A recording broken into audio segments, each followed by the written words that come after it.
ہمارے ملک میں بہت ساری مذہبی جماعتیں ہیں, مذہبی پولیٹیکل پارٹیز ہیں, لیکن کیا آپ کو لگتا ہے کہ وہ اتنا کام نہیں کر پا رہی, اتنا ڈیلیور نہیں کر پا رہی, یا اتنا سیاست میں بھی اپنا نام نہیں منوا پا رہی ہیں جتنا ان کو کرنا چاہیے؟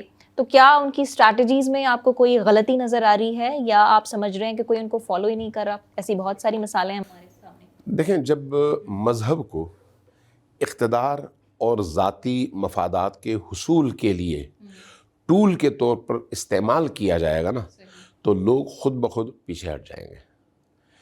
اگر ایک معاشرے کے سامنے دو افراد رکھے جائیں, ایک مذہب کو ٹول کے طور پر استعمال کرتا ہو, دوسرا نہ کرتا ہو, تو لوگ اس کو ترجیح دیں گے جو مذہب کو ٹول کے طور پر استعمال نہیں کرتا.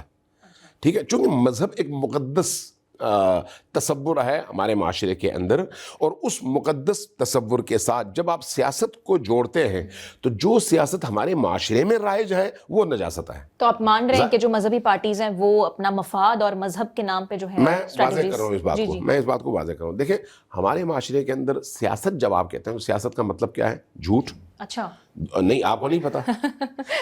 اس وقت جو ہمارے معاشرے کے اندر لیکن آپ دیکھیں نا, انہیں کے پاس ووٹ بھی جاتے ہیں نا سیاستدانوں. میں قبول کرتا ہوں نا. اس وقت جو معاشرے کے اندر سیاست کا تصور ہے اس میں کیا ہے؟ دھوکہ, ایک دوسرے کے حق پر ڈاکہ ڈالنا, ایک دوسرے کو خراب کرنا, ایک دوسرے پر الزام تراشیاں کرنا, ایک دوسرے کی کردار کشی کرنا, ایک دوسرے کا ووٹ چرانا, ووٹ بھرے ہوئے بکسے سے خالی نکالنا اور خالی بکسے میں ووٹ بھر کر نکالنا. یہ سب کچھ آپ کی اسی دھاندلی جسے ہم کہتے ہیں. ہاں جی, اسی سیاست.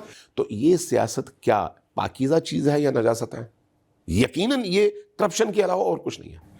جب آپ دین کی بات کرتے ہیں, دین میں اس تصور کو جب آپ جوڑ دیتے ہیں دین کے ساتھ, تو پھر دین بھی اسی طرح سے کثیف اور گندا ہو جاتا ہے جس طرح سے یہ گندا ہے.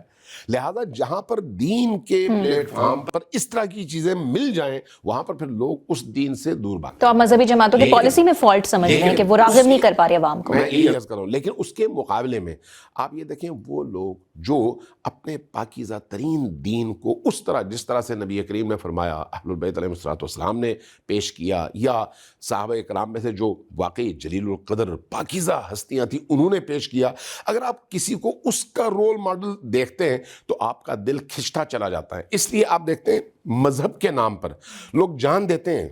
کیوں؟ اس لیے کہ اس کو وہ اپنی نجات کا ذریعہ سمجھتے ہیں, ووٹ نہیں دیتے ہیں. کیوں؟ ووٹ کو وہ کرپشن کا ذریعہ سمجھتے ہیں. اس لیے ان دو چیزوں کو لوگوں نے ہمارے اہل مذہب کے بیہیویئر کی وجہ سے الگ الگ کر دیا ہے.